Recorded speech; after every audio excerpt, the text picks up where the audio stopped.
I'll just introduce. Okay. Uh, Good evening, everyone. We are happy to have Rinpoche ji with us today.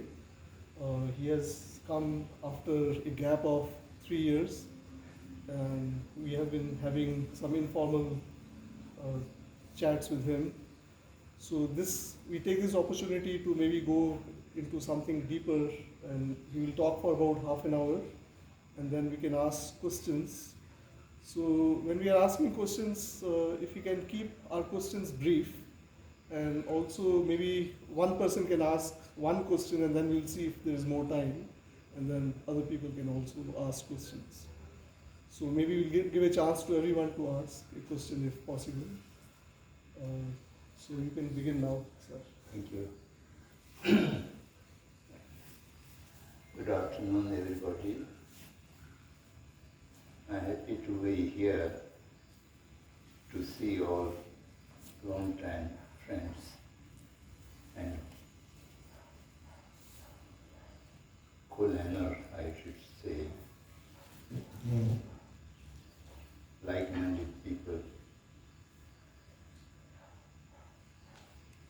For the last more than 3 years, I was not able to visit and see you in person due to pandemic and also many other hindrances which prevented us to meet often. This time I was reminded by Sushmaji. She was telling me that she is going to leave the place, and therefore I should pay a visit at least before her departure. When she was thinking to leave, I encouraged her because Krishnamurti appears to be believer. Change of place has a certain importance, and he usually asks people to change the places. Humanity as unenlightened people stay at one place for a long time, then there's a danger of developing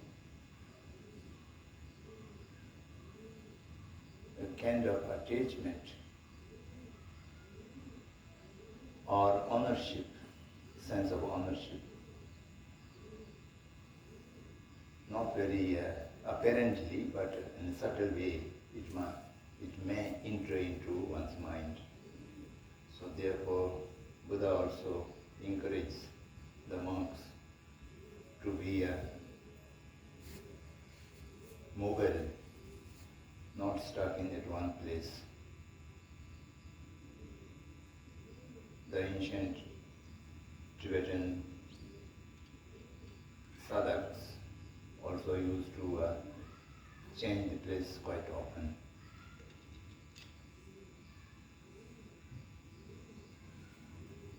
It does not mean one should cease the relationship or connection to that place.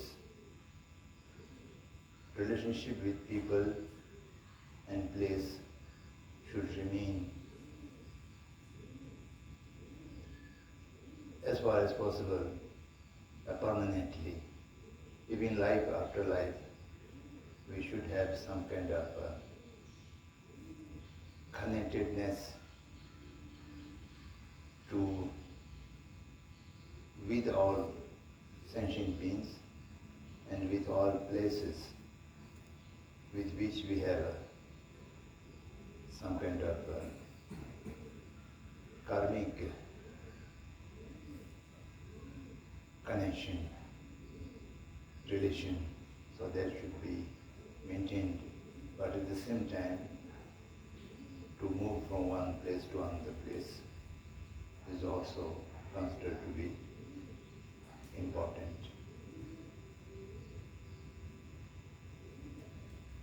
I consider the place in Valley, the study center, and the school. Both are very important for the future of humanity.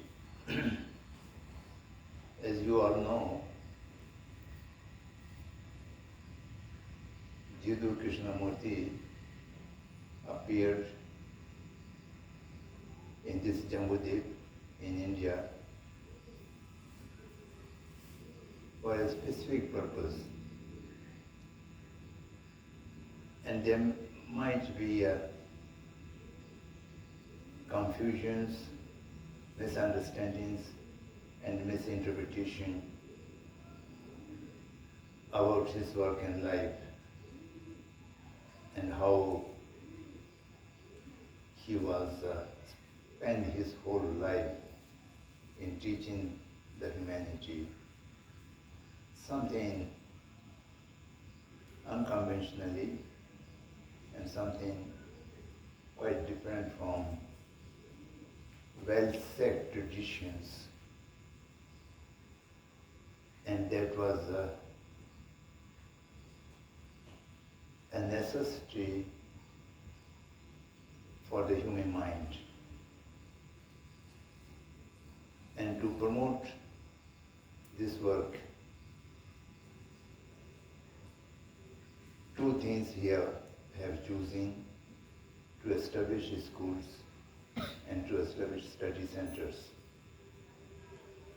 Schools were for younger generation, because we have a convention that there is the age group which can go the schools, and then certain age limit is passed,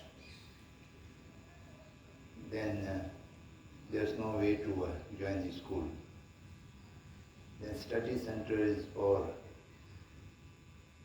all age group of people, children as well as elder people who have no school going age yet can make inquiries, self-study, learning, and particularly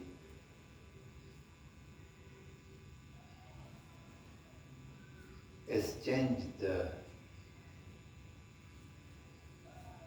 mindset with other people through a dialogue. So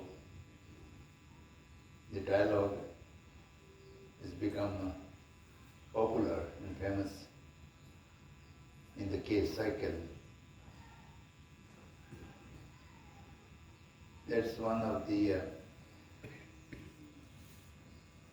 easiest and safest way to learn, which was adopted by the Buddha. Buddha's teachings also largely in the form of dialogue. If you read the sutras,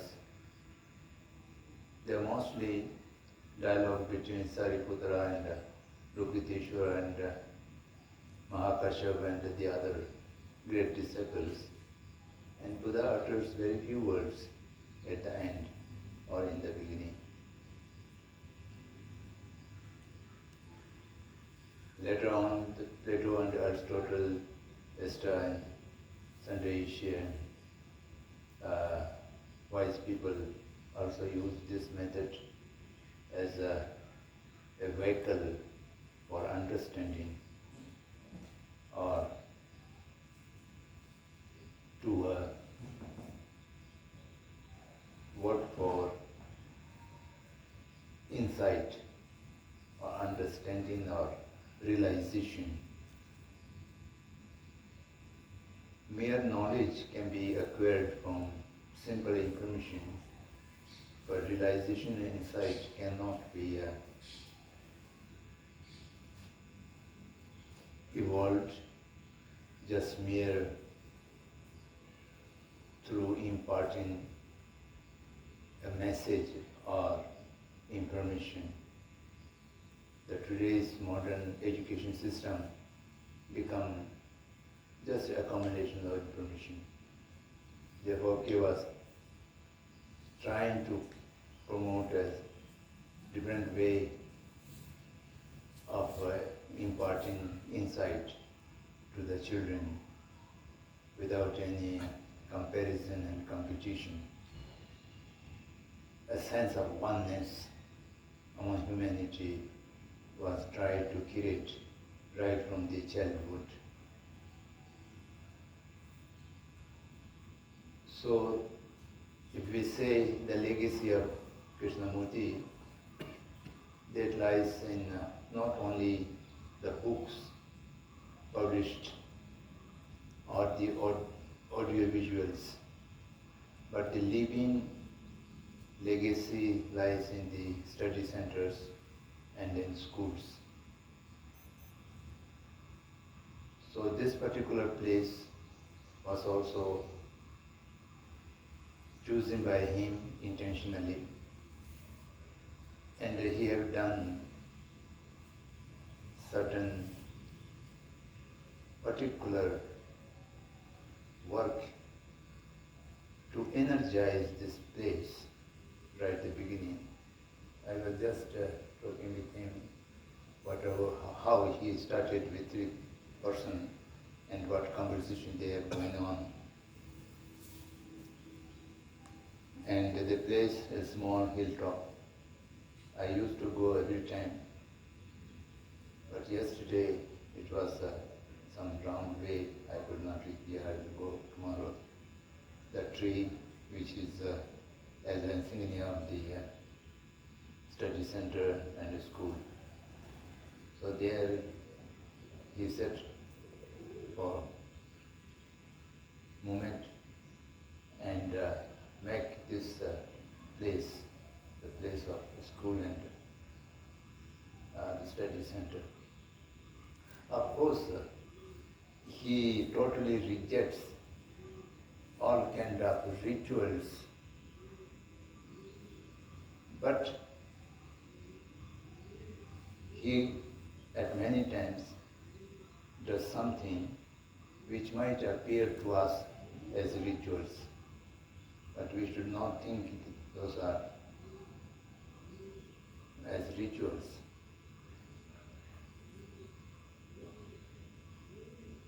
We Buddhist people, it might be our conditioning, understands case teaching through the channel of Buddha's teaching. And case teaching helps to understand more clarity in Buddha's teaching, and Buddha's teaching helps to understand more easily the case teachings. Buddha had also said the place has the importance for human journey, spiritual journey. Therefore, he asked the followers, the Buddhists, to visit 4 places in India: the Lumbini, where he born;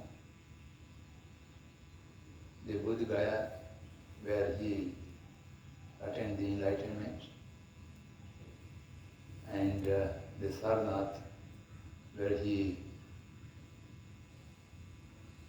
put in motion the Dhammachakra, that means he preached for the first time, and Kushinagar or Kushinara, he attended the Mahaparinirbana, passed away.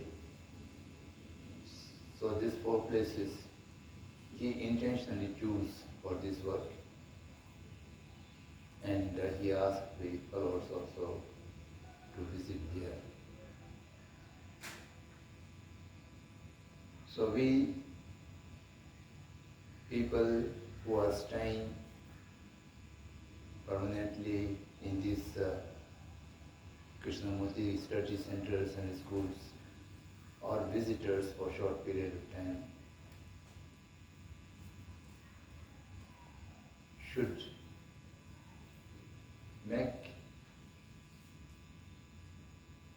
efforts to keep the places as pure as it used to be. And also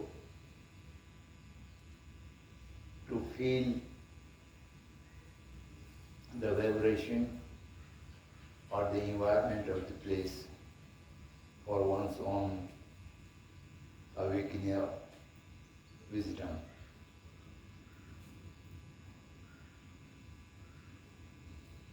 People visit from long distances to stay few days in the study centers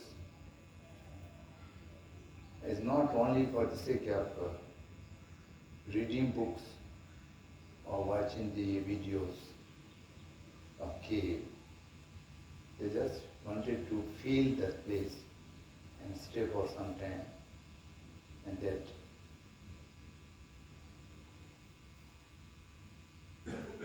the energy which is pervasive in these particular areas or places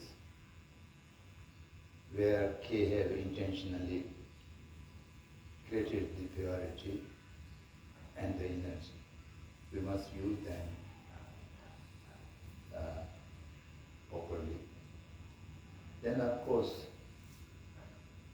study center means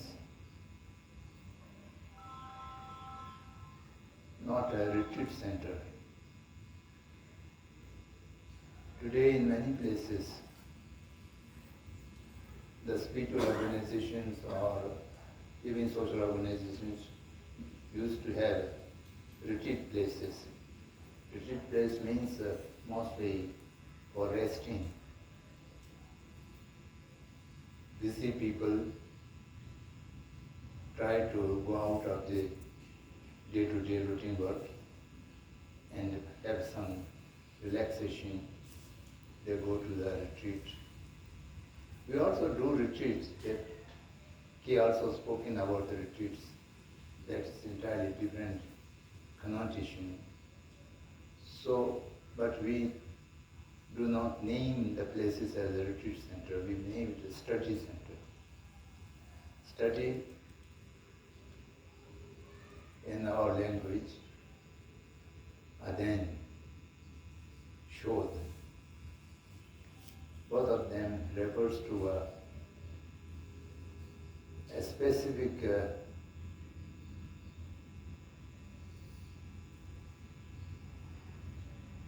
action, a combination of mind, body, speech, to give attention to a matter of inquiry, questioning, to find out the facts in the beginning, then through that to reach to the reality as a second stage, and thereby finally seeing the truth, perceiving the truth as it is. And for that, of course, there is no path, there is no graduation, or there is no method, as K used to say, but still there is a process of inquiry. Process of inquiry is to arise in an appropriate question. Appropriate question means a question which does not composed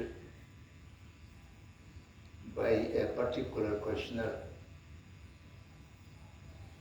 or a particular person from his or her ego,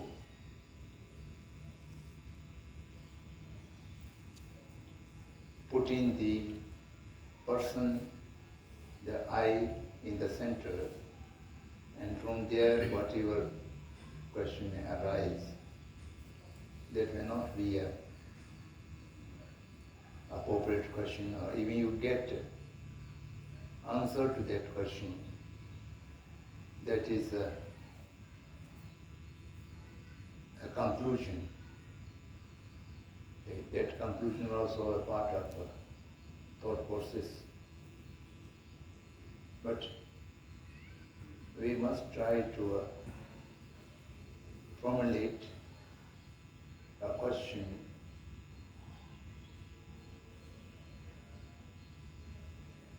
in a simple words, which I say, not involving any selfish motivation, only in search of the truth. Such question may be arise, and that can be discussed, dialogued, exchanged with the like-minded people, and also watch the case videos and read the books. All of these are not to be taken as the system or path, or a kind of authority or discipline, but just an kind of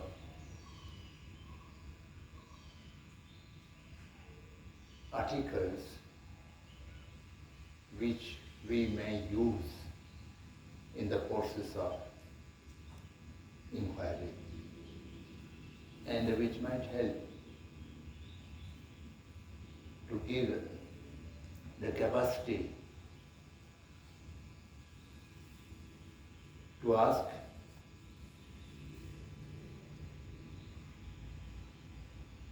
relevant and deep questions, and not in a hurry to find the solution or the answer, but able to live with the question until you see the answer through your own intellect or wisdom. So therefore,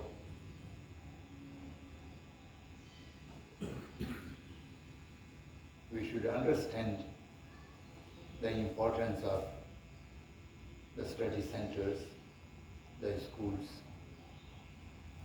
which are living legacy of the Krishnamurti, and the 21st century is going to be not very peaceful century, and it might be a time to bring around a huge change. I don't know whether that change would be a kind of transformation or a kind of destruction. Both possibilities are appearing in the horizon. The younger generation of this century has immense responsibility, a tremendous responsibility for the entire sentient beings, for which the 14th Dalai Lama used to call as a universal responsibility, a sense of universal responsibility. that universal responsibility begins the responsibility to oneself. Because oneself is the world.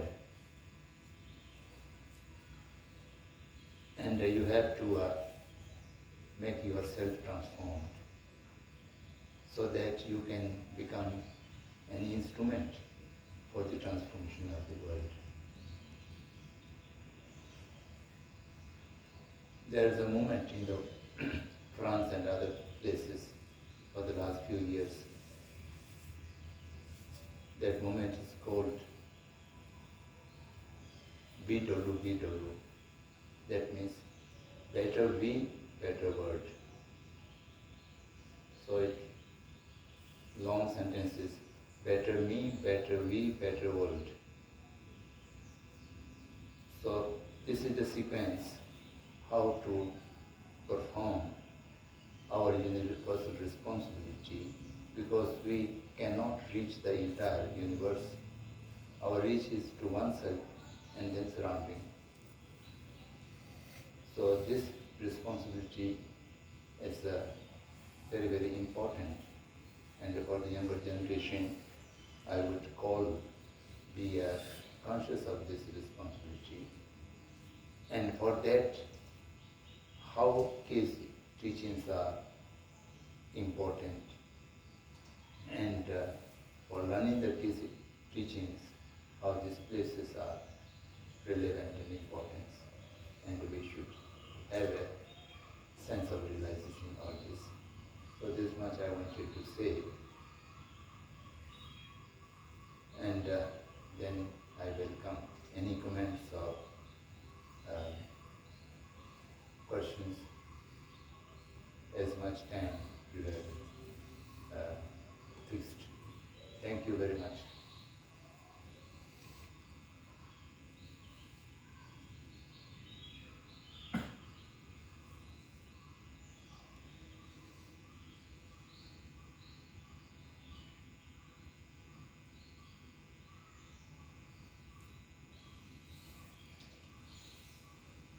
So I have a question.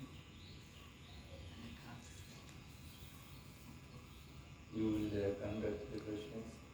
Whoever wants to, they can start. You can raise your hand and then you want. Yes. So there are different methods and technique to calm our mind. Methods and technique to calm our Sorry, I couldn't get the There are different methods and techniques to calm the mind. or different methods, then yes, calm the mind. A little louder. And there are many spiritual places like ashram, many places that teach you to calm your mind to reach certain state. So is it really possible by practicing those techniques and methods that we can reach to higher state and higher state of being? Is it really possible? For me, I find it's kind of trap for me. I want to reach some higher state, but whenever I practice, whenever I do continuously, I feel frustration. Thank you.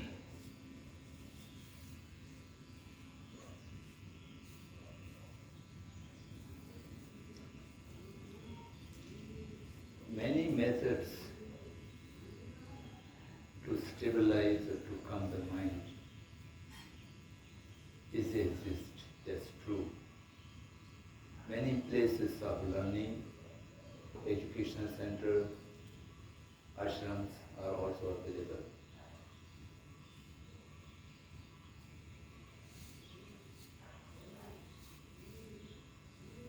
Then if you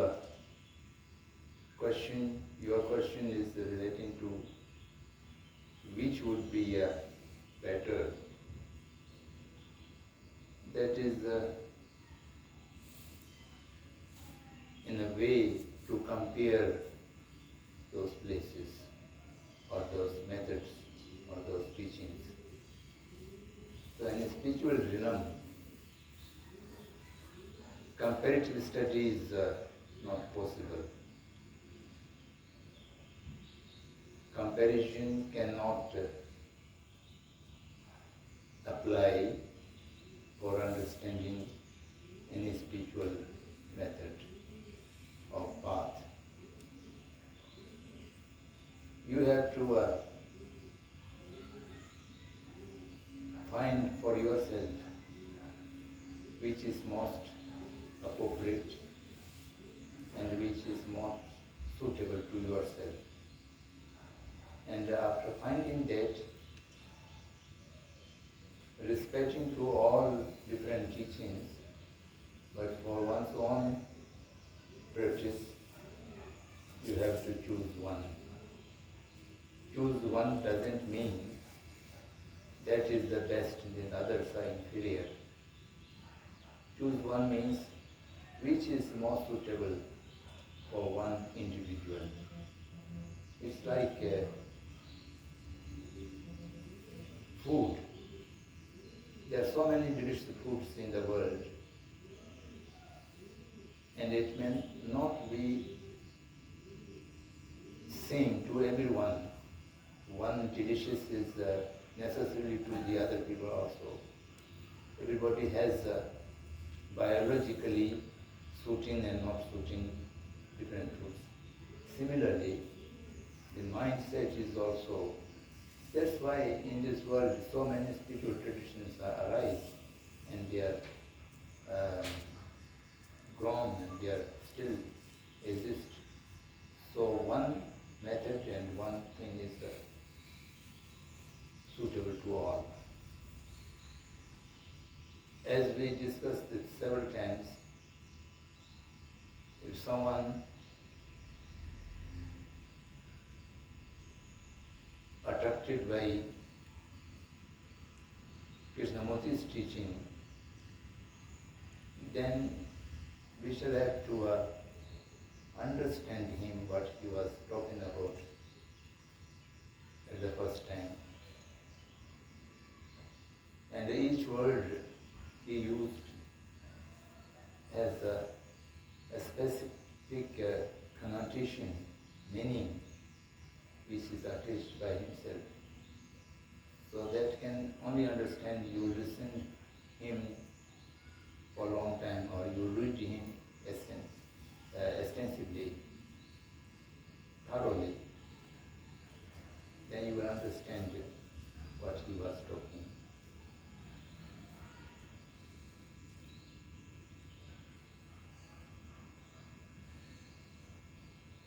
Denial of path or denial of method, denial of system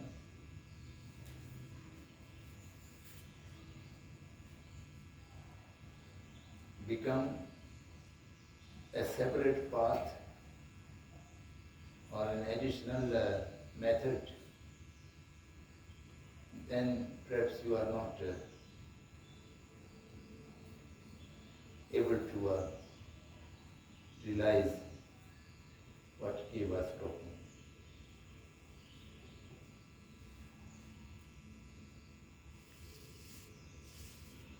Siddhartha, when he left home, reached Gaya and began to search for his enlightenment,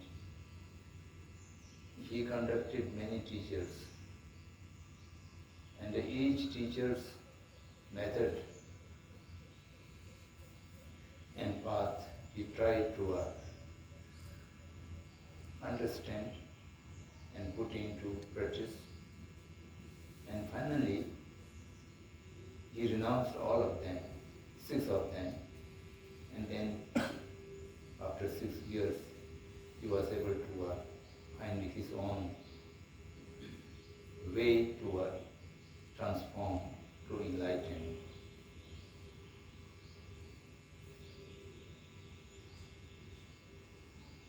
And similarly, we must have the sensitiveness to understand the whole different ways of teaching, different ways of path. and nothing should convert into an additional cause for conditioning one's own mind and stuck there.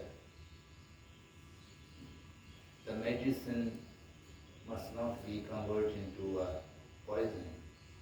So this is very tricky business. Human devotion and faith sometimes lead the person in a very wrong way. So therefore,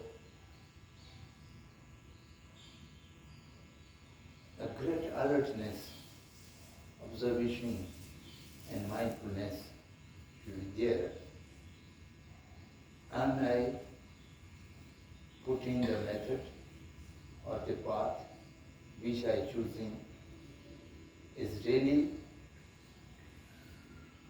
working to take me out of the conditioning, the bondage, or it is in a subtle way becoming another way to take me. So that's why the great alertness and a total attention is necessary. After practicing number of different methods and teachings, one should have the sensibility which is more suitable for oneself. And once you settle with that, then I think not compare them with others, and to do practice on one method or one teaching would be more beneficial. Thank you. One question related to what you started by saying that can we look at these questions, the inner questions, without bringing in the I, bringing the self. So for example, let's say when we are discussing attachment, then immediately I become conscious of my attachment to a house, to my job, to my family members, to my property or money or whatever. So how if we can explore more, what does it mean to not have the self when we are exploring, say, attachment? Does it mean that I'm not looking for a solution, my personal solution to a particular problem? Maybe I'm having pain related to an attachment and I want to be free of that pain. So then I investigate from my point of view that how do I get rid of pain? So what does it really mean not to bring in the I when we are exploring, say, attachment?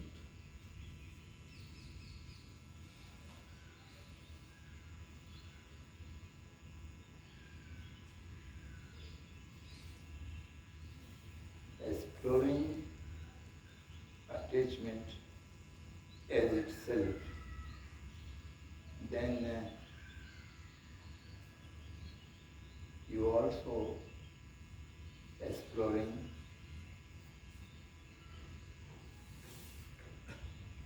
the existence or the identity of I is also involved there, because attachment is caused by ego, and without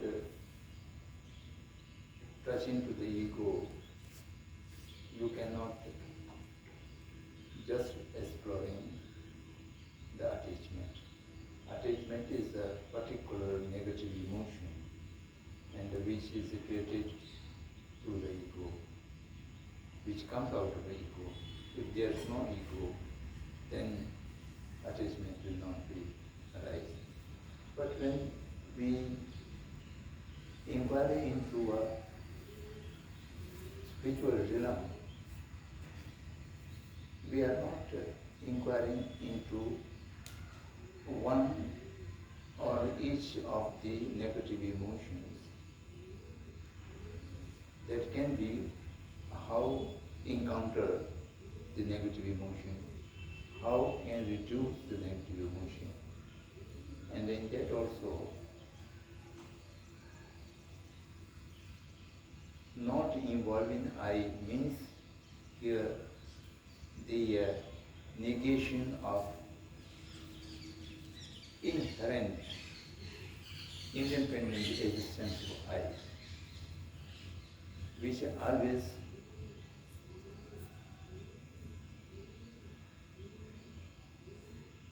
appear to our thought, and that shall have to be totally negated. And after that negation, the relative I will automatically appear. When the relative I appear, then you have the understanding of the relative I is just designation from the mind through an interdependent arising of nature, which does not have inherent, unchangeable, independent existence of I. So at this moment, ego, we usually, he also used the word ego, usually refers to, in our Sanskrit word, Atma Dharma, Aham. Aham or Atma Dharma means we are stuck on non-existence I, which is found completely separate from the other. And then the division I and the other arises. As soon as the division I and the other arises, then all kinds of negative emotions are followed. Due to that I must have this, the attachment. Due to that I should have avoided all kinds of discomforts and thereby hate and envy, jealousy, all kinds of things, due to holding on an inherent independent I, which does not exist, but we impose through our thought that kind of I. That is negated by most of the philosophical traditions, and as well as K also talking about the elimination of the ego or the observer.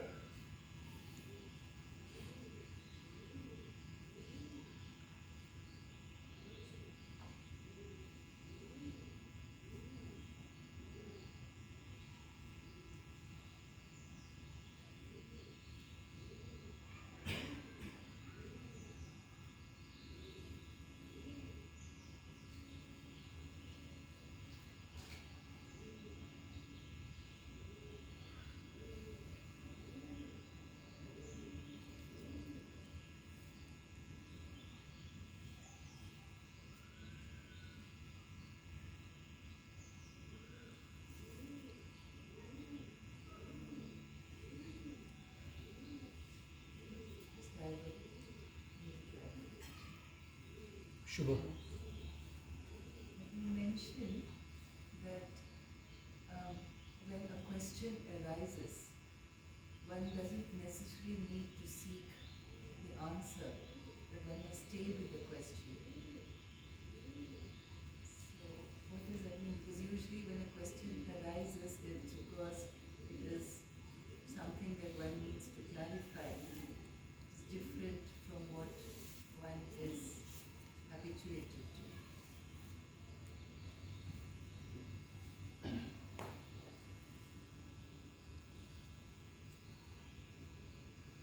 There are many different kind of questions. In day-to-day life, we are not making any inquiry into the truth nature.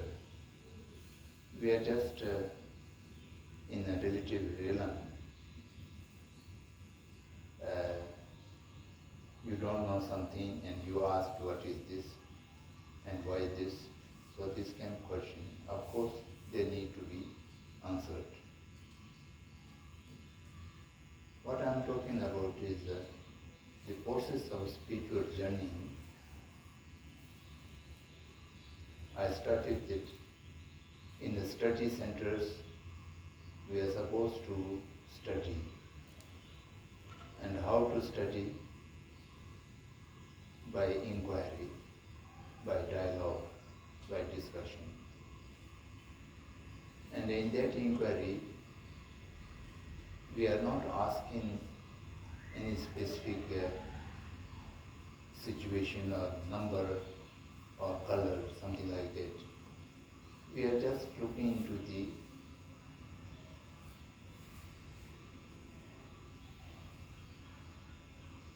real state of the person, the purpose of individual's life,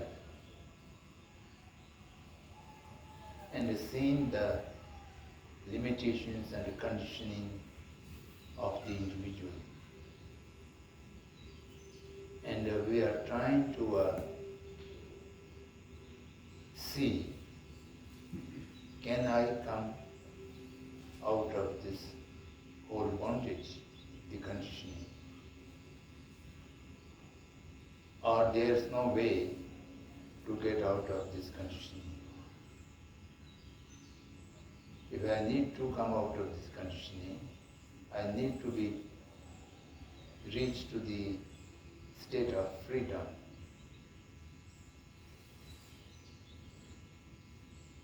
What are the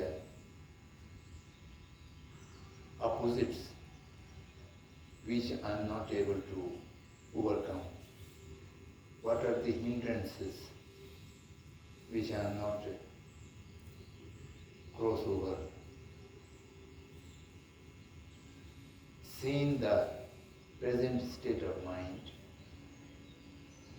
and inquiring into the free state of mind, how to transform the present stage of conditioned mind into the completely free mind.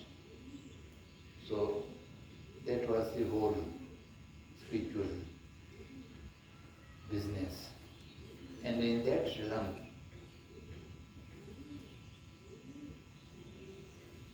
if you hurry to reach to a conclusion or to an answer, that answer would be within the thought and the language realm circle. And the answer itself is not in the state of freedom. The answer itself is within the realm of bondage.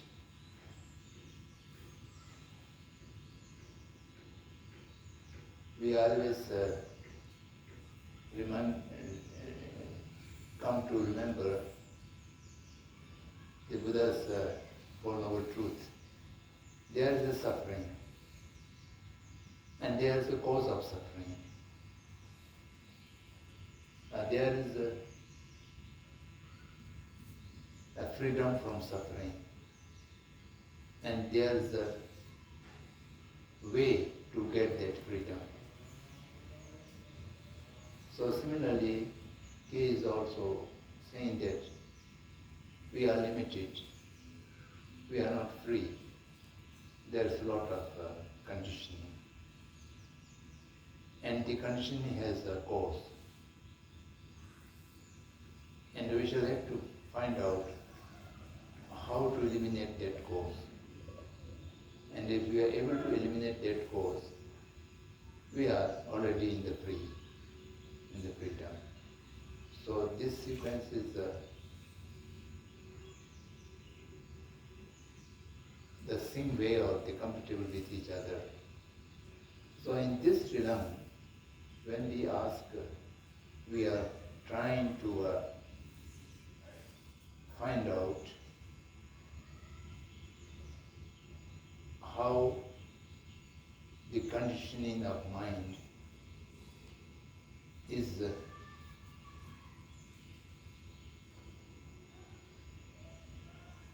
came into being by what kind of causes,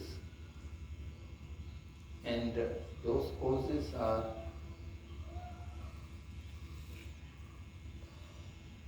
avoidable, or can be eliminated, or not can be eliminated. And if it can be eliminated,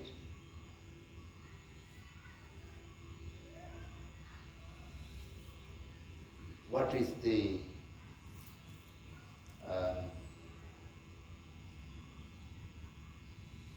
the moment, what is the strength to eliminate them? So all these questions are in the realm of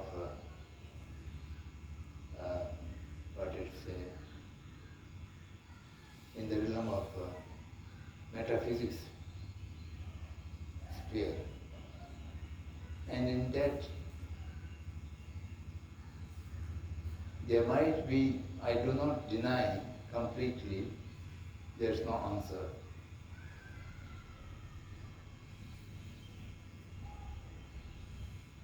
In the Vedic tradition, they used to say number of questions are abhyakrit, that means not answerable, there is no answer. I don't mean that, but when we easily found some answer and that satisfies our thought process, the answer is within the realm of thought process, and the thought process take it as the final answer, and then your inquiry stops there.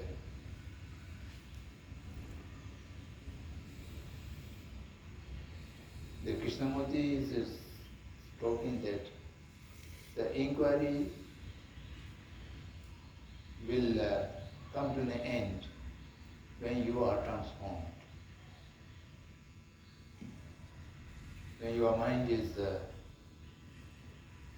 transmuted to the other side, the awakening side. So until that, we must give more importance to the inquiry, to the question, not in a hurry to find the answer. And of course, when you reach to the stage of transmutation, then there will be no further inquiry, no further need of inquiry. Inquiry comes to an end and you realize the truth. And that is the transformation.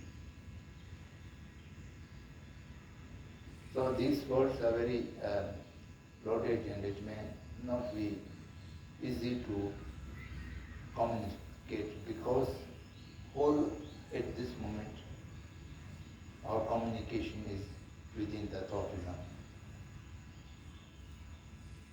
I used to ask Krishnji this question. Our dialogue is the world and the content of the world. All of these are production of thought. And how the production of thought can lead us in the realm of thoughtlessness. He never gave any direct answer, but he advances this question further and further. So this is the real, what I should say, the essence of case teaching: to watch, to observe, to inquire, until to reach the absolute question. So therefore I mentioned somewhere, K is always talking about at the absolute level. He never refers or he never talks about relative level. This is the difference between the Buddha and K. Buddha always talking at two different levels, at relative realm and the absolute realm. In the absolute realm, K and Buddha have no differences, but in the relative realm there's vast of differences. It is a fact, not in comparing. So therefore, only the awareness of the limitation of thought, or to see the limitation of thought in the world, and through that you shall have to formulate the questions. And only then the questions might be not trapped into the thought realm, and which may lead to go beyond thought realm. I don't know if it's clear or not. So this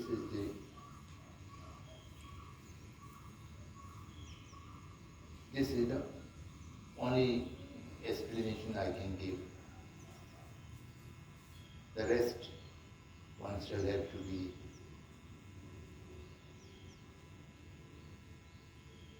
see through the experiential level.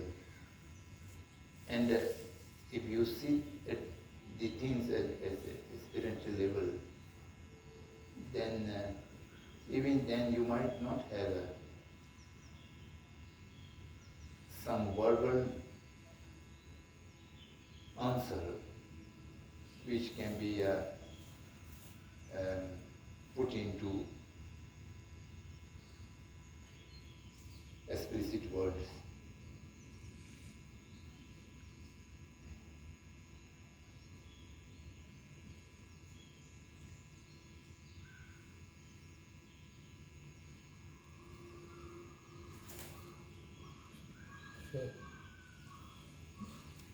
So, you did mention the difference between Krishnaji's teaching and the Buddha's teaching. In the realm of the lower level of understanding and this, but at the higher level of understanding, you said there was no difference between what they both were talking about.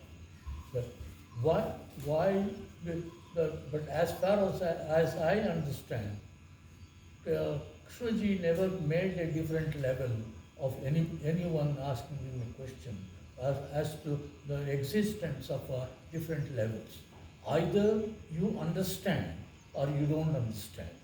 This was the fact that was conveyed to most of us when talking to Krishnaji or listening to Krishnaji on that basis. But why do you think Buddha, who almost everyone understands that he was a transformed type of a person, but what he thought was it is necessary to address the level at a lower level in a totally different manner, rather than talking to them to the higher level in a different manner.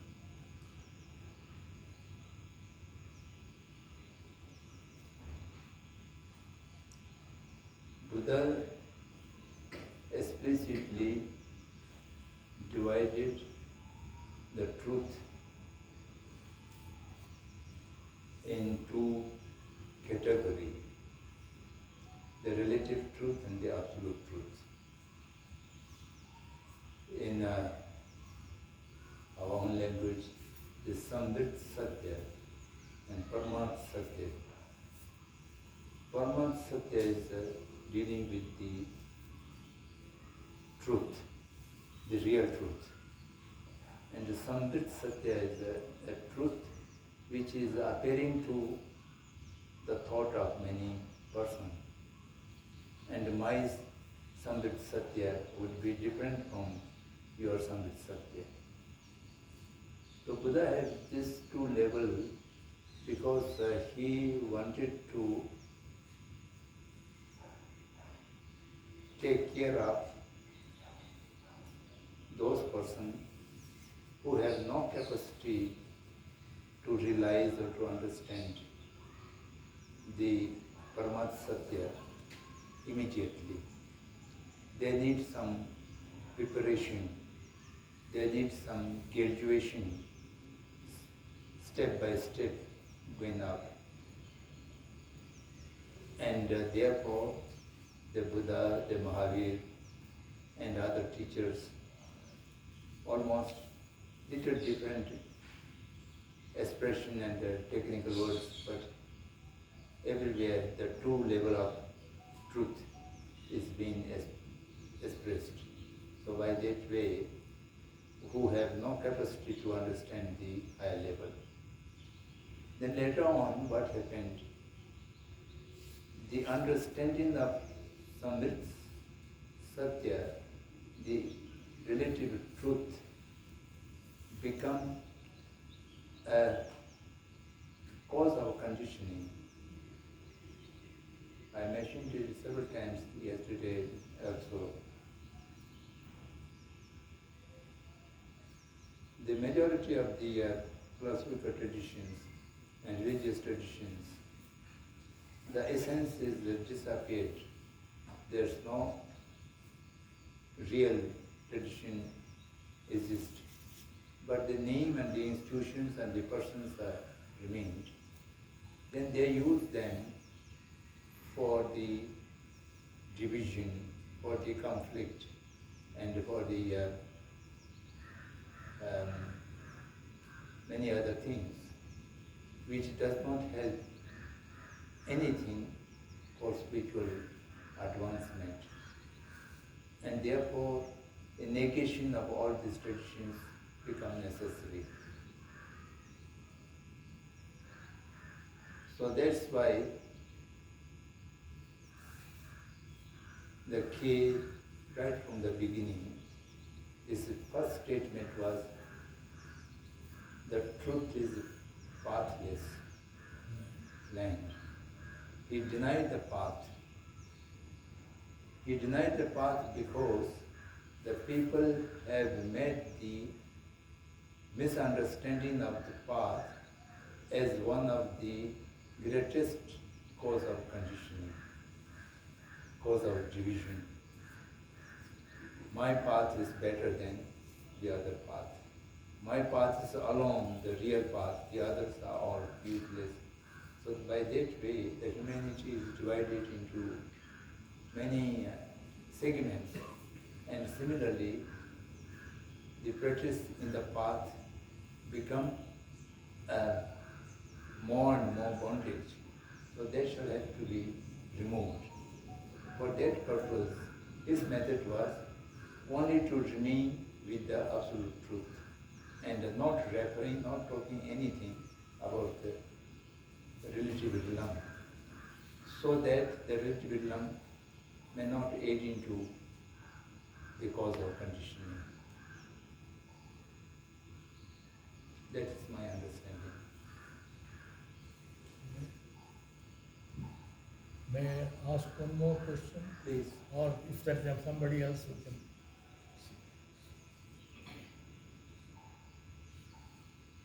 In continuation of the same thing that what I was talking about, from your talk I understood as Buddha went on questioning, and then he followed with many well-known type of rishis or sadhus or whoever it is. And after eliminating one after another, quite a few of them, Yes. then he didn't, definitely Buddha was very serious, Yes. and his teachers were very serious, and they were all supposed to have acquired quite a lot of attainment in their own Yes. sphere of response. Yes. And still, until then, even then he said, Buddha felt it was not the attainment of right realization. And he rejected or renounced all of that. Right. And then he started inquiry by himself. Right. So would this indicate a very different type of learning or inquiry or anything that is necessary at all?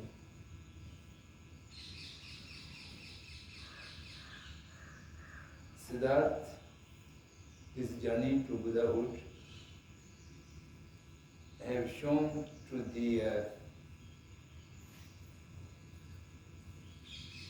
rest of the world how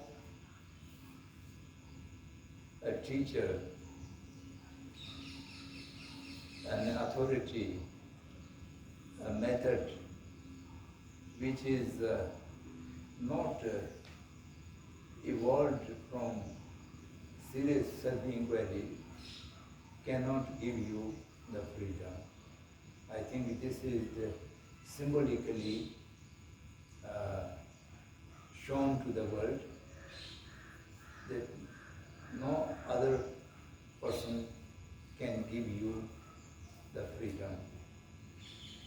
The salvation or the enlightenment can only be achieved by your own effort and by your own inquiry. So that is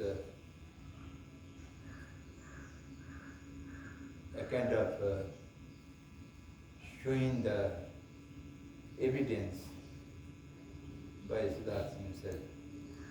And similarly, K is also denying masters, gurus, authorities, methods. So by this denial, the final transformation or realization is entirely dependent on one's own arising up inner intelligence.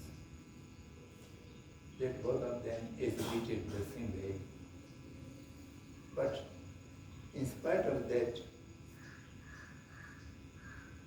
Buddha had chosen the other way, talking about the relative truth, is at that moment, the relative truths are not becoming a cause of bondage for Buddha's disciples. On the contrary, they understood the relative truth and which become a kind of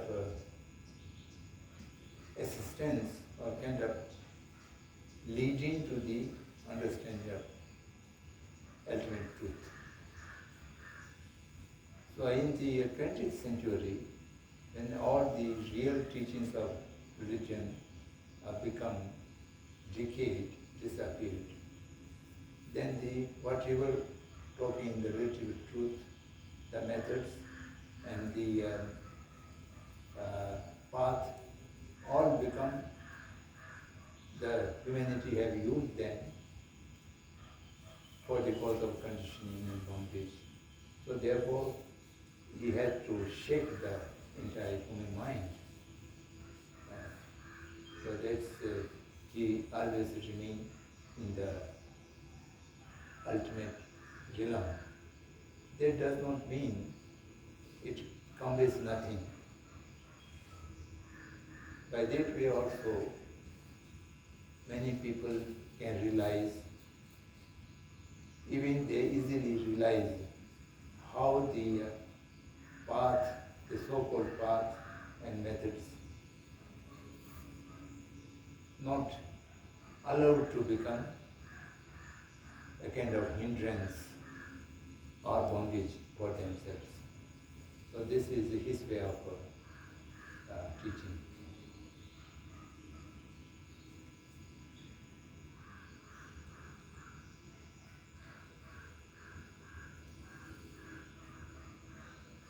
So again, I'd like to ask you one question. That I feel very good satisfying my desires. I feel very good satisfying my desire and fulfilling my desires.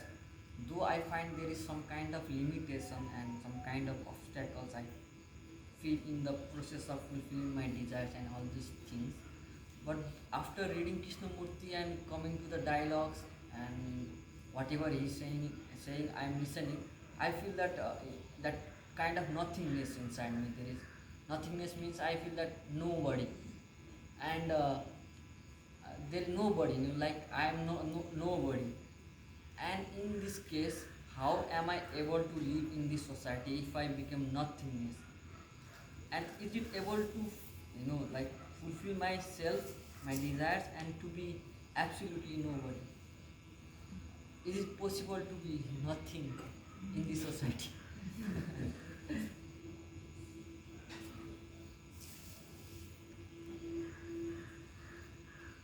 And another question I like to ask you.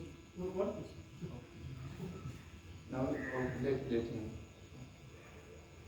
So I used to follow one guru. I used to follow one guru, and his methods and his way.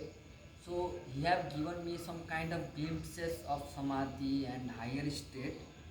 Though my mind was constantly in trouble and in some kind of problem was within me always, though he have given me methods, samadhi state, nothingness state when I meditate, but my turmoil and my problems was not went away. So after leaving him, somehow I solved my some problems, and I am thinking of experiencing those nothingness, those higher state again.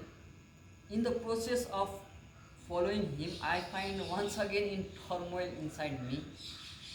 But I see that whatever he has offered was very real for me. That there is something as nothing, there is something as higher state. So what I have to do is like what I have to do with my mind. It is in constant trouble when I follow.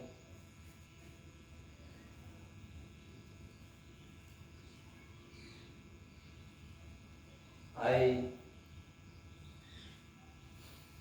cannot give a specific answer to your question.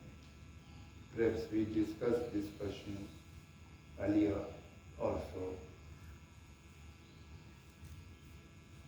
When we use the word desire,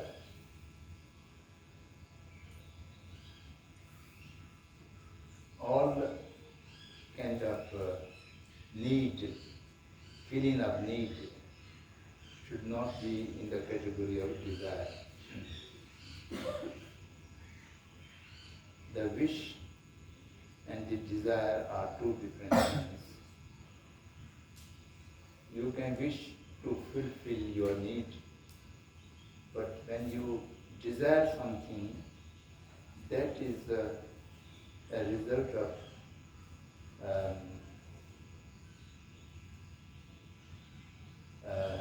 of attachment or selfishness. So therefore, one shall have to be in the day-to-day life what is desire. Because desire is in our world, in our language, Krishna. Krishna means to be just holding on with great force of wanting, greed. And when you are hungry, you wish to have food. You are thirsty, you wish to have water. These are only wish. And the food and water and clothes is in real need. Even you get enlightenment, you still have to use Buddha after enlightenment. He goes for begging food, and he beg clothes, and he also use medicines and all this kind of to sustain. Krishnamurti just live a life as similarly with all of us. So this needs and to fulfill the needs should not be categorized into the desire. Desire always comes out of a selfish mind, the ego, and then mostly desires are for the things which are not in need of the person. Today, in the globalized world, particularly in the consumer society, consumer way of society, 90% of our requirements are not need. They are only need due to your greed, your Krishna. So that's why we are always indulged into the structural violence and exploitation and taking away the other share, so on and so forth. Not only the other share, we harm a great deal to the nature, to the environment, to the ecosystem. All this we are witnessing the things. In the ancient society,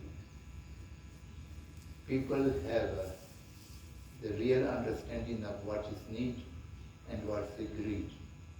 They do not accumulate unnecessary things for themselves. And particularly in the spiritual way, for example, Buddhism and Jainism, the monks and the munis shall have to lead a life just fulfilling the need, the real need, and nothing more. The Buddhist monks can have 3 sets of clothes, and then the fourth cloth comes. It is a kind of extra, and they shall have to be discarded within a certain period of time.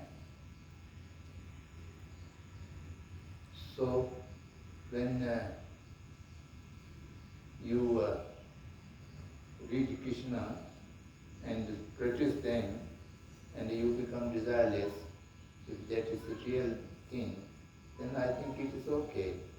Then why you should worry about what the other people would say and how I will survive in the society? Then this conflict comes between the spiritual journey and the worldly affairs. Desireless people not necessarily to be starving and to be clothless. Without any desire, you can lead a very respectable life, and we, in the Buddhist terminology, we call it right livelihood. Right livelihood is free from exploitation of any other, not using any other share, and only using one's own needs, fulfilling one's own needs. And that kind of life would be ideal. And I don't think we should need worried about.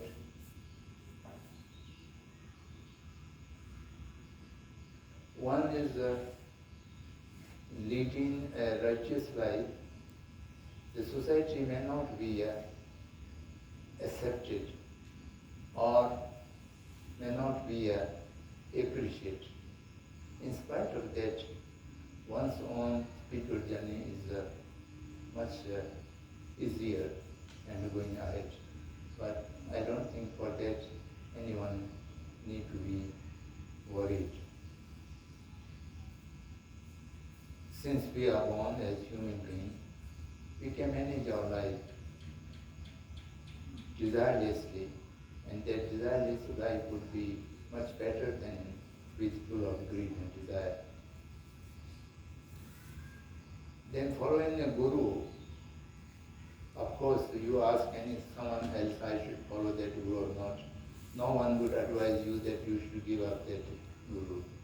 Since you have having a relationship with that guru or teacher, whosoever it may be. And degradation, no one would say should be seized or stopped. Of course, you have established a relationship. You shall try to maintain that.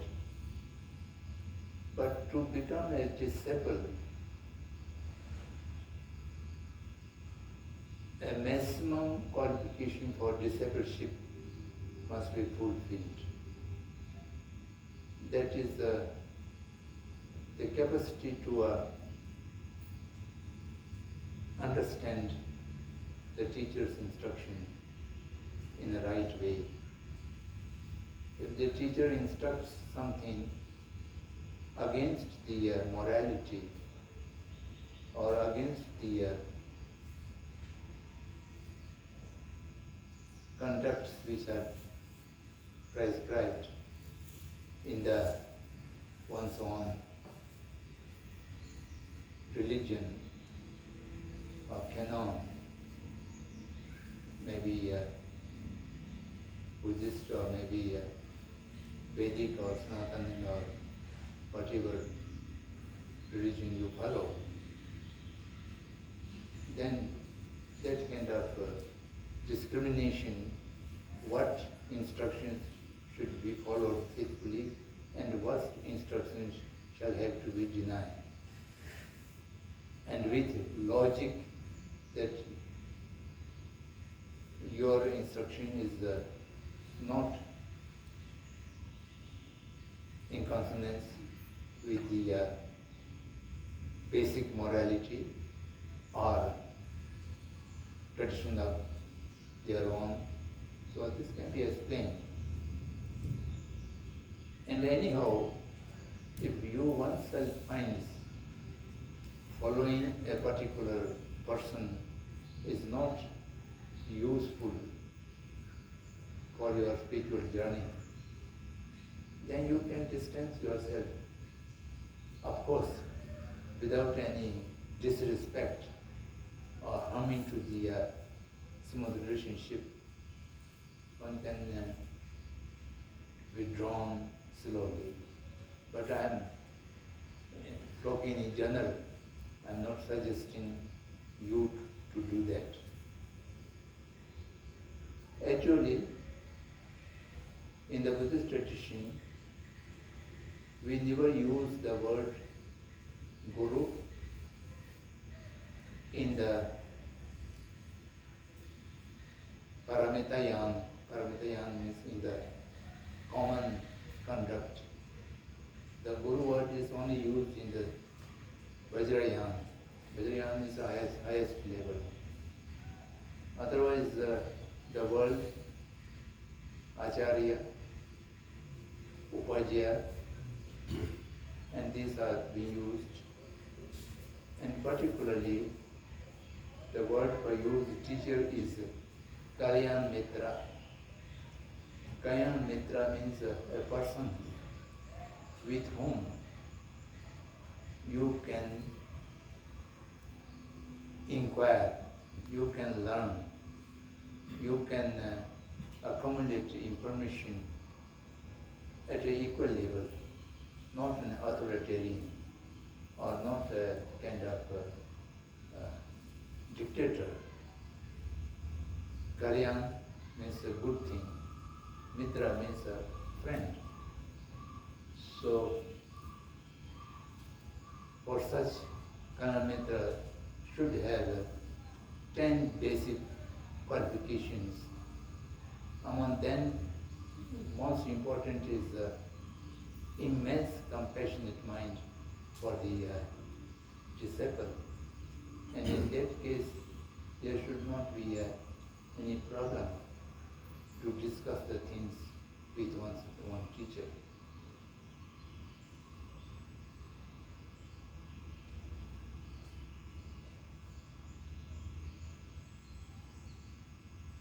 So, Is it time? Yeah. so what we'll do is we'll just sit quietly for 5 minutes and then we'll disperse. So we can switch off the speaker.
you, Rinpoche.